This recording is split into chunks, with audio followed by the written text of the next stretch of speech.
Coming up today, stocks soar across the board thanks to better than expected inflation data. Is the stock market dip over? Iran fears fade? Who owns the most amount of Bitcoin? And a preview of the CPI inflation report tomorrow.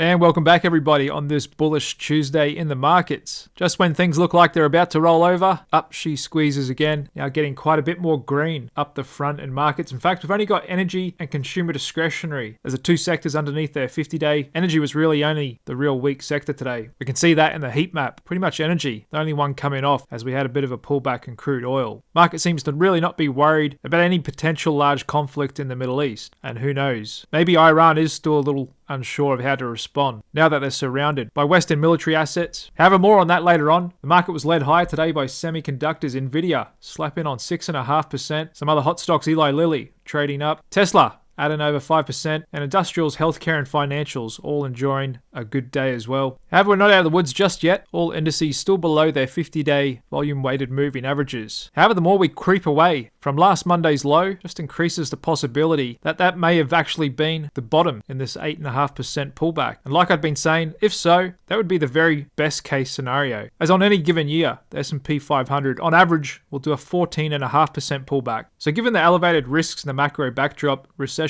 fears, geopolitics, heading into what looks like could be a contested US federal election, it wouldn't be all that reasonable to think the market could do an average intra-year drop of 14%. And if we did, that would take us down to about 4,800 on the S&P 500. However, if we keep getting soft inflation prints like we did today, and I'd say a big one would be the jobs report next month on the first Friday, it's really what spooked the market. Got bond yields diving. If that came in at 4.3, 4.2 or better, along with things not blowing up in the Middle East, then who knows, 51.23 very well could be the low for the rest of the year, because we do have corporate earnings tracking really good, above expectations on beats and guidance. And we did just do a bit over a 500-point retracement on the S&P 500. So just going out to the weekly chart, maybe if it can reclaim this elevated trend back above 5,500, who knows, it could be off to blue skies again. And to try and get an idea of the structure of the market, we look at breadth today, pretty good on volume. Over 4 times as much volume in advancing stocks than NYSE than declining. Overall breadth holding up, 59% of stocks above their 50-day average. Still not the best on the amount of stocks hitting new 52-week highs. Still pretty subdued. And look at that, the VIX already back into an 18 handle. Just amazing how quick the VIX can crush after it spikes up. VIX one day,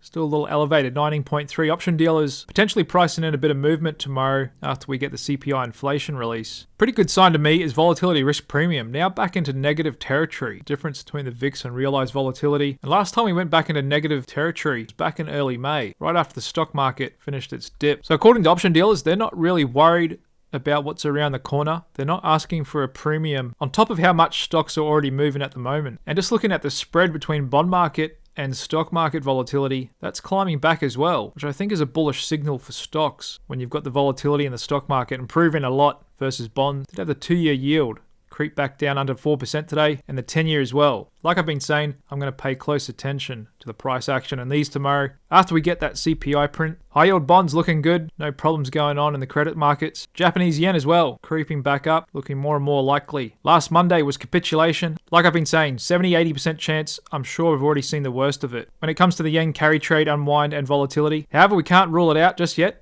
I could be wrong. Markets can surprise all of us, so I'll be looking for a close above the 50-day VWAP for more confirmation that we've already seen the worst of it in the Japanese yen. Bitcoin looking good, just hovering below the 50-day, above $60,000 a coin. We got gold just resting at all-time highs, $2,500 an ounce, and crude oil retracing a little bit, just below its $78 a barrel. Looking across all sectors, they were green today, except energy, oil, and gas. Even the defensive sectors showed up. All factors finishing higher, led by growth. And here's a look at some of the biggest stocks in the market. Microsoft having another good bounce back today. There's Nvidia. Remember I showed you guys last week on the 15-minute charts, there was really strong signs of accumulation on those dips when you look underneath the hood of the daily candle. Here we are sitting back at the 50-day already, along with all semis having a good bounce. ARM Holdings slapping on another 5.6% today, and pretty much bullish across the board, just looking at the price action. Big stocks, JP Morgan, back above the 50-day. And like Nvidia, other market leaders, Eli Lilly, trading up above the 50 as well. So the market's showing a bit of strength here in its leaders, in its growth names, and in breadth as well. Just not so many stocks breaking out to 52-week highs yet. But overall, most of them are sitting above their medium long-term averages. Volatility's coming down. Corporate earnings are accelerating. Economy's still growing. Still a chance of a soft landing. However, that's still a contrarian view, as most people are convinced if we're not already in a recession, it is just around the corner. And I'll show you some more data on the economy and the odds of a recession soon. First, let's just get back to the stock market. And whilst we're still in a seasonally weak period, we do have a couple of bullish catalysts that could take over. However, a lot of people are still on the sideline and are very skeptical of this bounce, with articles like, "Don't rush back into the stock market, as more pain is coming if the economy keeps slowing." That stifles Barry Bannister, so there's still reason to be cautious. The Fed's 2% inflation goal is just a pipe dream, and he still expects we'll get a 10% market correction, taking us down to 5,000 by October. And over the last couple of months, we have seen a relatively large amount of insider selling, especially from mega cap tech. Jensen Huang, CEO of Nvidia, has been offloading hundreds of millions of dollars worth of stock. Seen Mark Zuckerberg. Jeff Bezos has offloaded even more, and some skeptical over the bullish implications of a spike in the fear index, the VIX, with one analyst calling the VIX 65 print a garbage piece of data, saying use it in your investing at your own peril. And I guess there's an argument to be made there. Like I pointed out, it was a real abnormal print given market and macro conditions. However, the fact it did get there just shows how loose liquidity, the options market came in the heat of the moment last Monday lunchtime. Market makers just bail, widen their bid-ask spreads, causes a huge spike in the VIX. There was real fear coming into Monday morning. Japanese markets were getting created, and we already had the fears from the previous week. Recession, diving bond yields, Middle East war, surprise jump in unemployment rate, Bank of Japan indicating they're going to keep hiking rates. And on top of all that, before the market opened on Monday, we got news Warren Buffett chopped his Apple stake in half. It's just a perfect recipe for a spillover in fear. So I don't agree totally with the argument of this article. We should just completely ignore it as an abnormal print, because you could say that about any market in history when it spikes. That's what markets do. They become irrational in the short term. Like I said, markets are like a person who's mostly logical and sane, however every now and then gets massively drunk, becomes bipolar for a few days, then inevitably settles down and carries on. And whilst the fears of a recession and a Middle Eastern war still linger in the background, market's pretty much gone over the fact Warren Buffett's cut his Apple stake in half. The real pinpoint of fear last Monday morning was Japanese stocks having their Black Monday, at one point down 15%. However, as markets often do, they put in their best gains, starting from a place of maximum fear. And we can see that in Nikkei futures, traded over in Osaka, Japan. That was the monster candle from last Monday, and here we are trading up above the highs. Bank of Japan came in and kind of did a soft intervention, calmed markets down and said they won't increase rates if there's still this market volatility. Still think they need to. However, that it's going to give the market some time to digest this. Because I guess coming off rock bottom for the first time in years was always going to rock markets a little bit, especially when we had a bunch of other things going on at the same time. However, for here and now, just like the yen currency, it looks to have calmed down a little bit. And like the yen, I still think there's better than a half chance we've seen the worst of it. However, can't rule it out. Could still be another event to be had here. With some saying the big carry trade unwind is far from over. That's Richard Kelly, head of global strategy at TD Securities, said he'd be very hesitant to declare the end of the carry trade unwind, despite suggestions from some economists that the rollback may be largely complete. He said he still thinks there's a lot that can unwind, especially if you look at how undervalued the yen is. And I mean, valuing currencies is probably even more trickier than valuing stocks, because with stocks you've got earnings, you can work out an earnings yield, you can kind of approximate what the growth will be the next year or two out, you can compare that against the risk-free rate of government bonds. However, with currencies, it gets a little more murky. There's a lot of different ways value currencies. Purchasing power parity, using things like the Big Mac Index, pricing a common commodity in US dollars. You can also look at terms of trade, a whole bunch of other things. The fact is Japan still has a huge amount of debt versus GDP, more than anywhere else in the world when developed economies. And we can see that in this chart here. It's just increased so much over the last 30 years, with now Japanese government debt 265% versus GDP. And like I said, that's head and shoulders above other developed countries. In fact, there's only one other country in the world, Lebanon, that's higher. There's the United States at 122%. Not only that, but they have more of a demographic and reproduction crisis than the West does. Japan's population's already been declining for over 10 years, and that could actually accelerate over the coming decades. However, I wouldn't completely rule out their economy. They are a global leader in automation and robotics, which is definitely the future. It's already arrived. So through innovation and technology, along with them continuing to be a real export dominant economy, selling their cars and electronics all around the world, I don't think Japan will completely go down the toilet. However, my point is, I don't think the carry trade is going to be going anywhere anytime soon either. Just looking at JGBs, Japanese government bond 10-year yield, 0.84%, still well lower than the rest of the world. And who knows, some of these currencies, yen carry traders had been long, like the Mexican peso versus Japanese yen, which you can earn a huge overnight swap rate. That's because Mexico's overnight central bank rate is 10.75% versus Japan's 0.25%. So if you're long the Mexican peso versus Japanese yen, you earn over 10% minus your broker's spread per year in overnight swaps. However, that 10% doesn't mean much when the actual currency comes off 25%. However, all these people saying the yen carry trade is going to be completely unwound, however big it is, 3 trillion, 5 trillion, 10 trillion, nobody really knows. I just don't think that's the case because Japanese interest rates, Japanese debt to GDP, all that stuff is just not going to materially change overnight. And that's the whole reason for the yen carry trade in the first place. So it's hard to see the Japanese yen appreciating for multiple years. We'd have to see a real deterioration in other economies more so than theirs for that to be the case. But just getting back to the US stock market, like I said, we're not completely out of the woods just yet. S&P 500 still below its 50-day moving average, and we've still got loose liquidity out there. Just looking at the S&P 500 E-mini futures, top of book, market depth. That's the average size, sitting on the best bid and the best offer. Quite low at the moment, meaning markets are trading quite thin. Less liquidity can exacerbate movements, just like the opposite. More liquidity can kind of thicken the market up. And we just got earnings from a key retailer in the States, Home Depot, actually warning of consumer slowdown, reduced their full-year EPS guidance to a decline of 2 to 4%, and comparable sales to a decline of 3 to 4%. CEO said higher interest rates and economic uncertainty are pressuring consumer spending on home improvement. Reported earnings of $4.67 a share, $43 billion in sales, beating estimates. Comparable US sales declined 3.6%. However, like one portfolio manager pointed out, the company has a history of conservative guidance, so they always lowball things a little bit. And maybe he's right because the market is really not negatively reacting to that earnings report today. Pretty much holding ground here, $350 a share. What's really moving today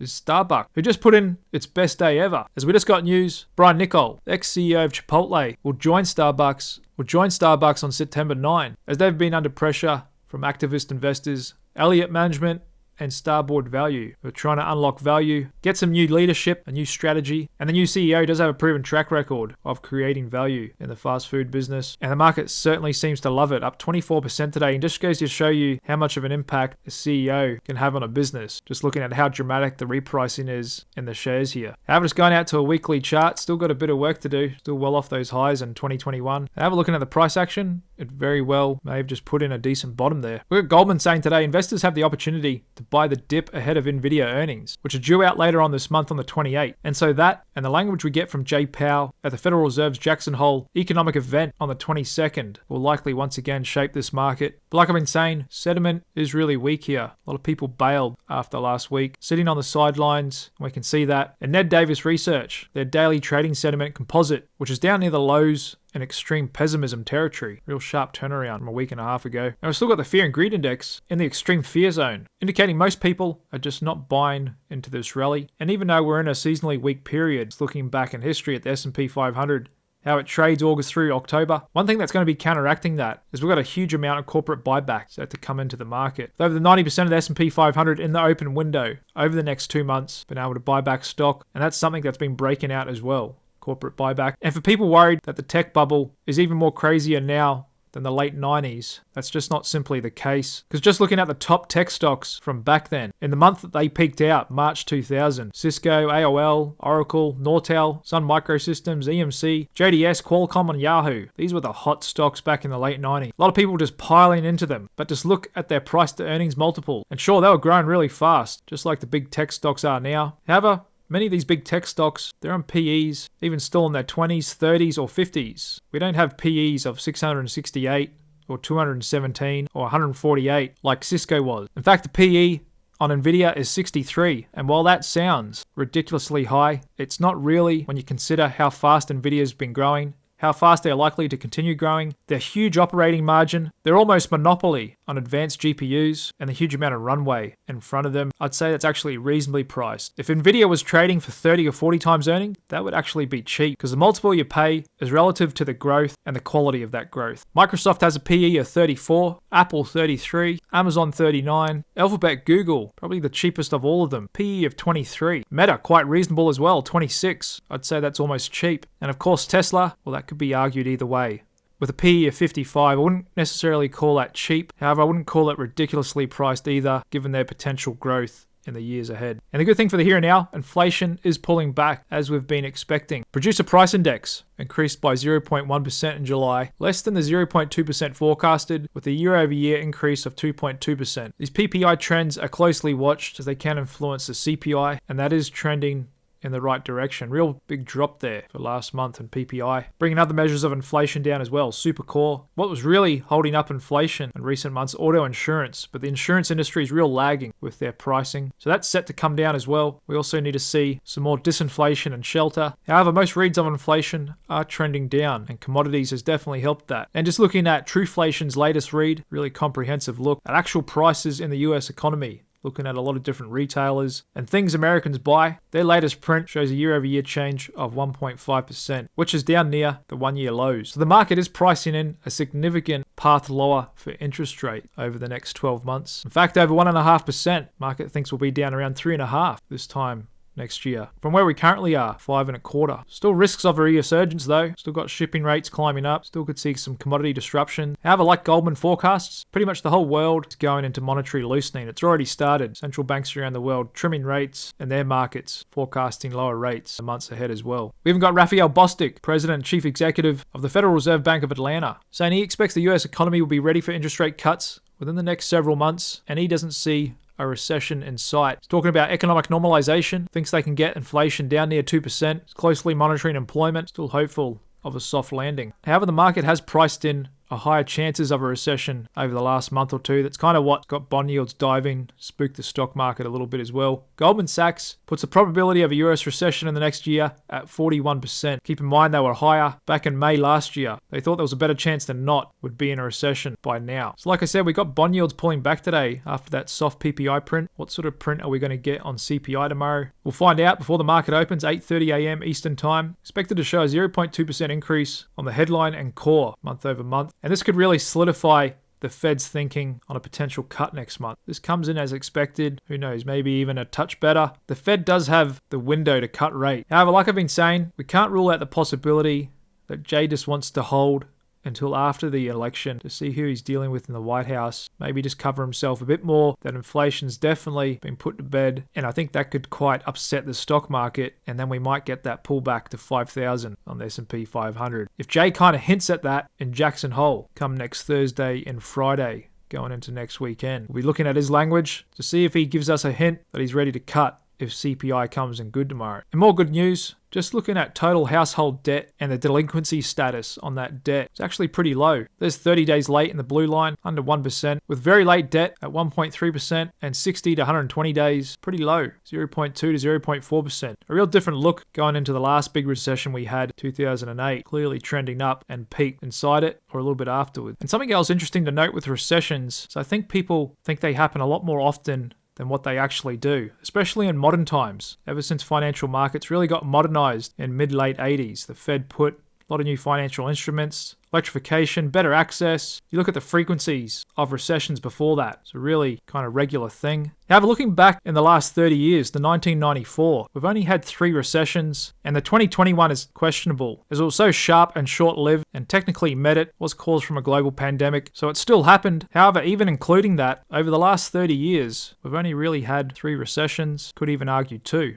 Even 3 is 1 a decade. So you could argue both ways. Maybe there's going to be a reversion to the mean. We're going to see more regular recessions. Or maybe you could argue the markets have changed. Governments and Federal Reserve have gotten better at managing the economy, interest rate, maybe America's dominance with technology. Gives it some exceptional conditions to enjoy. But I guess we won't know for another 6 or 12 months or so. And like I said, wouldn't it be a nice surprise for markets on the first Friday of September if the unemployment rate came in better than expected? That's what really spooked markets 2 weeks ago. Good news is, United Kingdom just had a surprise fall in their unemployment rate with wage growth slowing. And so it was expected to come in at 4.5%, actually came in at 4.2%, meaning the United Kingdom has a more fully employed economy the United States. Now remember, we live in a globally synchronized world, especially in the West. So this to me is a good sign for the next print we get on unemployment from the States. Over to geopolitics and commodity markets. Been waiting for Iran's response for over a week now. Been told it could happen any day. The latest we've got is Iran rejecting Western calls to refrain from attack on Israel.